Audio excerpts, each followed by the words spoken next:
Hi, today we're going to be talking about Lesson 8, Science and Technology. And you know that science has led to many discoveries and inventions which are of practical use, meaning that we use in everyday life. Technology touches the everyday lives of most people in the planet, unless like you're living like really far away from civilization. For the vocabulary today, you have animal kills. This is the name given by Leeuwenhoek to the microorganisms he viewed through his microscope. Cotton gin, it's a machine that separates the seeds and the hulls, cáscaras, and foreign materials from cotton in quantity. So it makes it easier to make clothing out of cotton. Dynamo, large generation to make electricity. Engineer, it's a scientist that applies scientific principles to the invention of machines. So they get a principle from science and then use it to build something that is useful for people. Expansion, enlargement of material when heated. Generator, device for producing electricity. Gunpowder, an explosive substance used in gunnery and blasting. Inclined plane, a man-made hill or ramp, just like the one in the picture. Industry, it's when you manufacture goods, you produce something so other people can use it. Industrial revolution, that changed from an agricultural to industrial society in England. So when factories started. Microscope, it's a device that you use to view things which are invisible to your unaided human eyes that you wouldn't be able to see normally.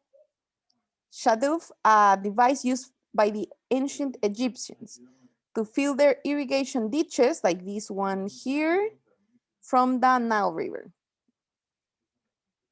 Stress, a measure of pressure exerted on material. So how much pressure a material has. Technology, application of science to practical uses. Tensile strength, the measure of stress at the moment of tearing apart, the moment where something breaks. And water mill, a device that uses running water to grind grain, to make grain smaller. Okay, so a definition of technology.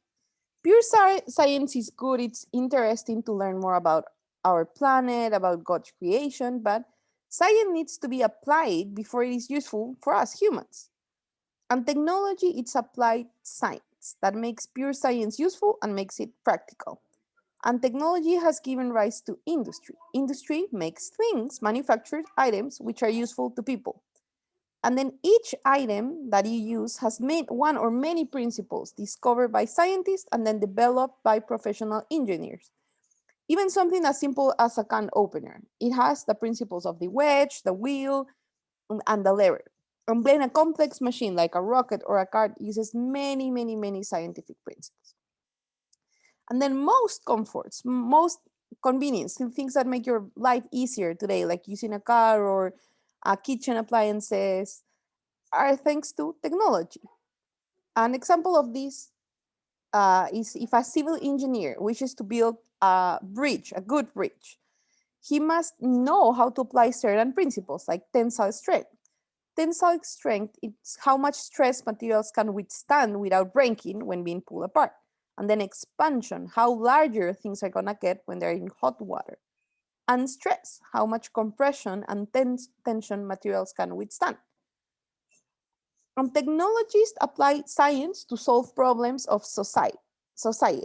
For example, a problem that we have right now is that we each time we have less energy supply. Okay, so since we have less energy supply, technology is trying to solve that, and it applies principles of pure science to production of practical things.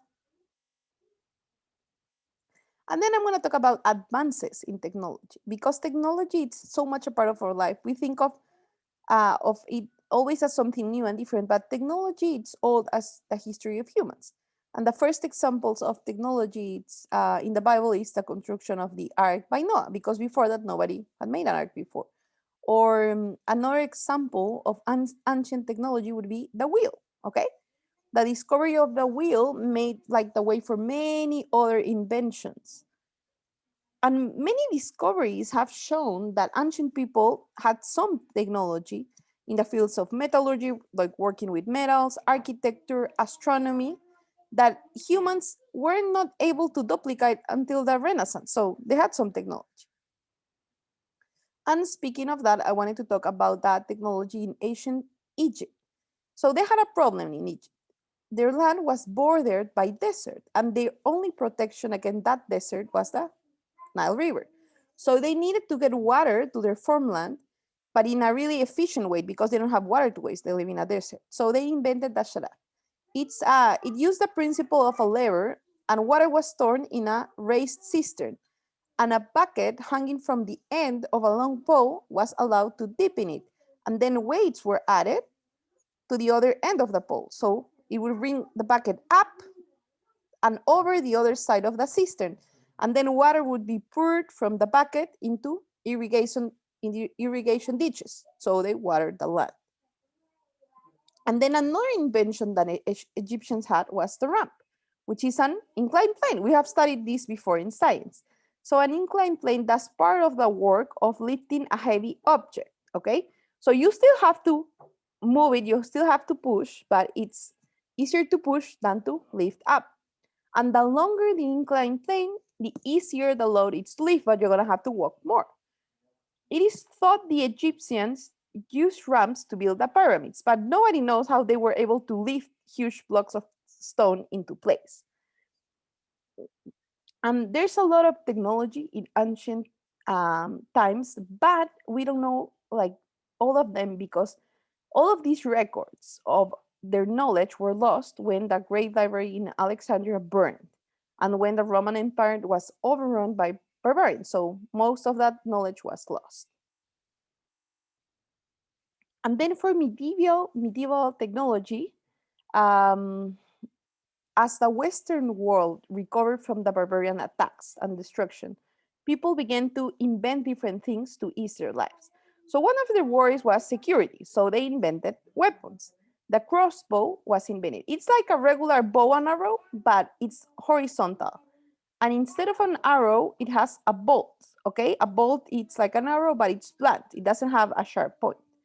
And it's really a powerful weapon. It kind of works like a fishing pole because it has a reel, and instead of using just like the strength of the pull of your arm, you use the strength of the reel, and then it means that the bolt is going to fly faster and farther away. And then in the Middle Ages, people were worried about their food supply, so they invented something that is called the water mill. So it's like great wheels which turn grindstones, like stones to grind grain. And the larger quantities of grain could be ground rapidly, really fast, and then more people could be fed. And they also use it to saw lumber, wood, to build things. All of these things made life easier. And then when people had like an easier life, then they could think about higher thoughts. Without these inventions in the Middle Ages, that the Renaissance might have never happened. And then another thing that I wanted to say is that humans, we are different from creatures in our ability to discover, to invent. And God has gave us responsibility for our minds. In Genesis 1:28, God commanded Adam to subdue the earth. It means to tame and to exercise authority. So if we never seek to understand creation or to apply what we discover, then we can't really be obedient to what God asked of Adam and from humanity. And then for Renaissance, okay, so as humans have more knowledge and education, the period of history known as the Renaissance began. And one of the most important inventions here is the press. And this was invented by Gutenberg. He devised a way to make a movable type so you could print faster, print books. The first book printed was the Bible, and it was distributed widely, and people were able to read it in their own homes. Before they couldn't do that. They didn't have a Bible in their home. And I know it's crazy for you because like now it's so easy to get a book, but before it was really difficult to have books, even the Bible. So people becoming more aware of the scripture and its truth, people became more enlightened and productive in every area of life. And this is a basic principle of God. So he blesses individuals as well as nations through an understanding and acceptance of his word. So the more you know about God, then the better your life's gonna be. Technology in the Renaissance produced gunpowder. Gunpowder is a powder that you use in guns to fire shots, okay? And then gunpowder was invented long before the Renaissance, but knowledge of this was only for the Chinese. The Western world discovered gunpowder near the beginning of the Renaissance. But it wasn't like really, really known until the late Renaissance period. Another invention is the microscope, like the telescope. It enables scientists to learn about things that they didn't know before. Uh, it, it was invented by a Dutchman named Leeuwenhoek. He put two lenses together and examined a drop of water, and then he saw tiny, tiny, tiny moving things, organisms, that he called animalcules, meaning tiny animals. And from this invention, we get the microscopes that we have right now.